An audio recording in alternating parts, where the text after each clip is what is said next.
Mari kita berdoa untuk mengalami firman Tuhan.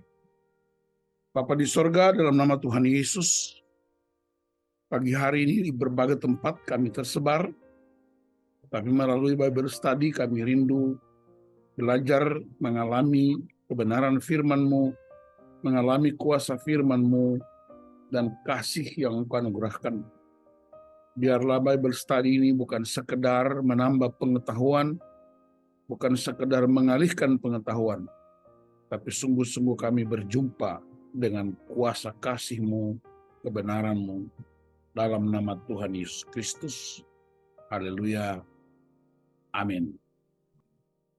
Baiklah, kita baca Alkitab Yeremia 17.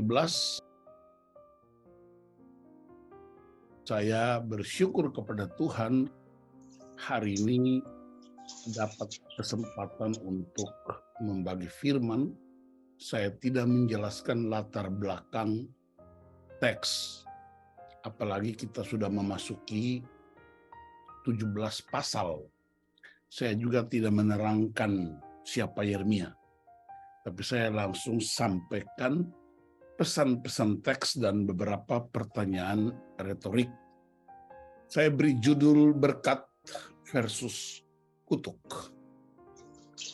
Ayat 1-4, pesan teksnya, ketika manusia berbuat dosa, dia sedang mengukir dosa di hatinya, dan hanya Tuhan yang dapat menghapusnya ketika ada pertobatan. Lalu kemudian Allah akan menuliskan firman di hati kita supaya kita dapat menang atas dosa. Bisa bandingkan Mazmur 119 ayat 11, 2 Korintus 3 ayat 1-3, terutama tentang surat Kristus yang terbuka.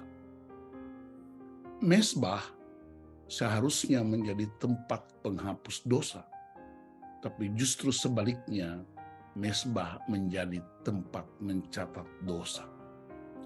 Pertanyaan diagnostik dan berharap ini jadi refleksi sharing kita. Yang pertama ialah, di manakah nama Anda tertulis? Yang kedua, ayat 5-8, iman kepada Tuhan membuat kita seperti pohon yang berakar amat dalam dan akan tetap bertahan dan tetap hidup di musim kering. Diberkatilah. Tapi jika Anda mengandalkan manusia dan kekuatan sendiri, maka Anda akan seperti semak bulus di padang gurun terkutuk. Sensuro morum, pemeriksaan diri, periksa dengan jujur siapakah saya, apakah seperti pohon yang berakar dan bertahan, atau semak bulus yang kering. Ayat 9-11, dokter ahli atau tabib agung yang bekerja untuk mendiagnosa hati. Hati perlu didiagnosis supaya dapat memberi kesembuhan. Sebab hati adalah pusat perbendaharaan, baik atau buruk. Apa yang keluar dari mulutmu itu meluap dari hatimu. Dan dia beri kode keras seperti ayam hutan yang mengerami yang tidak ditelurkannya. Sama dengan menggaruk kekayaan secara tidak halal.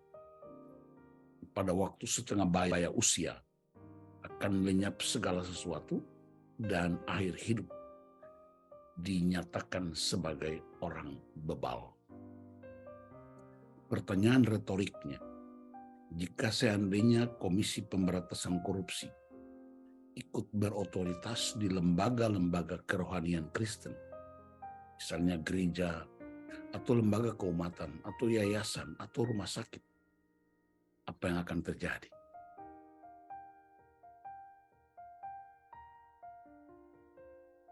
Ayat 12-18. Tahta Yehuda telah hancur dan masih ada pengharapan, yakni tahta Tuhan di tempat yang mulia.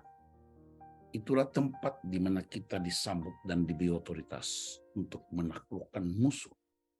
Bandingkan Kolose 3 ayat 1-3, di mana posisi kita.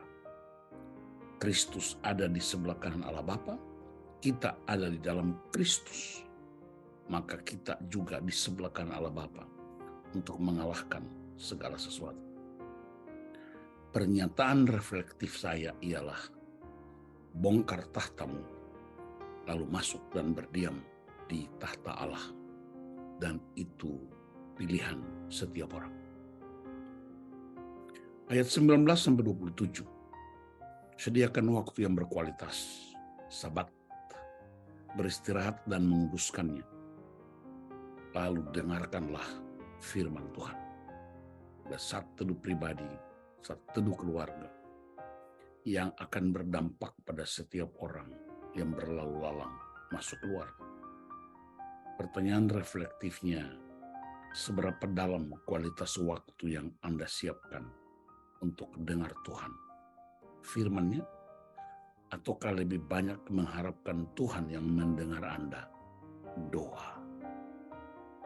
Banyak orang suka menyembah Tuhan berjam-jam, tapi ketika firman diberitakan, mereka ingin cepat-cepat meninggalkan pertemuan. Banyak orang suka berbicara tentang Tuhan, tapi sedikit berbicara dengan Tuhan. Langkah-langkah praktis yang kami usulkan dan seringkali dipraktekkan, yaitu taat. Temukan siapa diri Anda dan berserah kepada Tuhan. Alami firman Tuhan terus-menerus. Akui dosa dan pelanggaran di hadapan tahtanya. Tunduk dan taat pada perintah-perintahnya. Saya mengutip pernyataan seorang hamba Tuhan, Dr. Yakub Esra, spesialis karakter, dan dia adalah mentor saya. Ini jadi pesan profetik buat kita. Karisma will bring us to the top, but only character can maintain us at the top. Karunia membawa kita ke atas puncak gunung, tapi hanya karakter yang membuat kita bertahan di atas puncak gunung. Tuhan Yesus memberkati. Ut omnes unum sit. Amin.